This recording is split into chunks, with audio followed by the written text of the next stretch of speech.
Cervical કેન્સરને અટકાવવા માંડવીની સેવાકીય સંસ્થા ઇનર વ્હીલ ક્લબ ઓફ માંડવીએ માંડવીમાં છેલ્લા 34 વર્ષથી દિવ્યાંગો માટે સતત કાર્યશીલ સંસ્થા અંધ અપંગ માનવ કલ્યાણ સોસાયટી સંચાલિત વિકલાંગ કન્યા છાત્રાલયની પાંજરાપોળ સામે નાગલપુર રોડ દિવ્યાંગ દીકરીઓને સર્વાઇકલ કેન્સર વિરોધી રસીનો બીજો ડોઝ નિઃશુલ્ક આપેલ હતો। માંડવીની એમ્સ હોસ્પિટલમાં ઇનર વ્હીલ ક્લબ ઓફ માંડવીના પ્રમુખ શ્રીમતી પ્રજ્ઞાબેન પોપટના પ્રમુખ સ્થાને યોજાયેલા રસીકરણના ખાસ કાર્યક્રમમાં માંડવીના જાણીતા સર્જન ડોક્ટર કૌશિકભાઈ શાહના માર્ગદર્શન હેઠળ વિકલાંગ કન્યા છાત્રાલયની દિવ્યાંગ દીકરીઓને સર્વાઇકલ કેન્સર વિરોધી રસીનો બીજો ડોઝ નિઃશુલ્ક આપવામાં આવ્યો હતો। આ પ્રસંગે ઇનર વ્હીલ ક્લબના મંત્રી જિજ્ઞાબેન હોદારવાલા, શ્રીમતી ડોક્ટર કિંજલબેન કૌશિકભાઈ શાહ અને અર્પણાબેન વ્યાસ તેમજ અંધ અપંગ માનવ કલ્યાણ સોસાયટીના પ્રમુખ શાંતિલાલભાઈ ગણાત્રા, મંત્રી દિનેશભાઈ શાહ અને વિકલાંગ કન્યા છાત્રાલયના ગૃહમાતા પ્રવીણાબેન પાટોળી ઉપસ્થિત રહીને સહયોગી રહ્યા હતા। સર્વાઇકલ કેન્સર વિરોધી રસીનો બીજો ડોઝ નિઃશુલ્ક અપાયો તે બદલ અંધ અપંગ માનવ કલ્યાણ સોસાયટીના પ્રમુખ શાંતિલાલભાઈ ગણાત્રા, પૂર્વ પ્રમુખ ડોક્ટર કૌશિકભાઈ શાહ અને મંત્રી દિનેશભાઈ શાહે માંડવીના ઇનર વ્હીલ ક્લબનો આભાર માન્યો હતો। સંસ્થાના શૈલેષભાઈ મીઠાવાલા સહયોગી રહ્યા હતા। હું દિનેશભાઈ શાહ, મંત્રી અંધ અપંગ માનવ કલ્યાણ સોસાયટી માંડવી। સર્વાઇકલ કેન્સર અટકાવવા માટે માંડવીની સેવાકીય સંસ્થા ઇનર વ્હીલ ક્લબે ખૂબ જ પ્રેરણાદાયી કાર્ય કરેલ છે।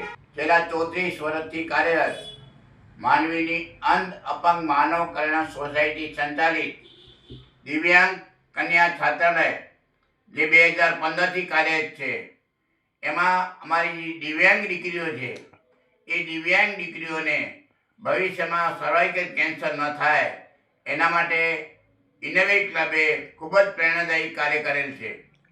આજથી 2 મહિના પહેલાં ઇનર વ્હીલ ક્લબે એને સર્વાઇકલ કે વિરોધી રસી આપી હતી।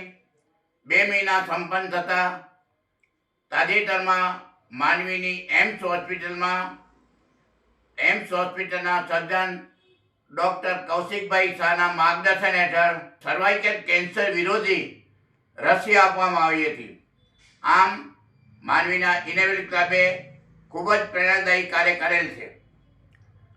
અમારા પૂર્વ પ્રમુખ ડૉક્ટર કૌશિકભાઈ શાહ જે એમ્સ હોસ્પિટલમાં છે, એના માર્ગદર્શન હેઠળ ઇનર વ્હીલ ક્લબના પ્રમુખ શ્રીમતી પ્રજ્ઞાબેન પોપટ, મંત્રી હોદારવાલાબેન અને ડૉક્ટર કિંજલબેન કૌશિકભાઈ શાહની ઉપસ્થિતિમાં અમારી અંધ અપંગ માનવ કલ્યાણ સોસાયટીના પ્રમુખ શાંતિલાલભાઈ ગણાત્રા, મંત્રી હું દિનેશ શાહ અને છાત્રાલયના ગૃહમાતા પ્રવીણાબેન પાટોળીની ઉપસ્થિતિમાં આ જે દિવ્યાંગ દીકરીઓ છે એને સર્વાઇકલ વિરોધી રસી આપવામાં આવી છે। ખરેખર સર્વાઇકલ વિરોધી રસી ખૂબ જ જરૂરી છે।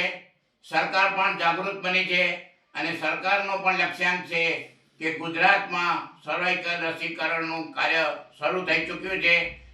અમે અમારી સંસ્થા અંધ અપંગ માનવ કલ્યાણ સોસાયટી માંડવીની જે ઇનર વ્હીલ ક્લબ જે સેવા કરી છે એ સંસ્થાના અમે ખૂબ ખૂબ આભાર માનીએ છીએ।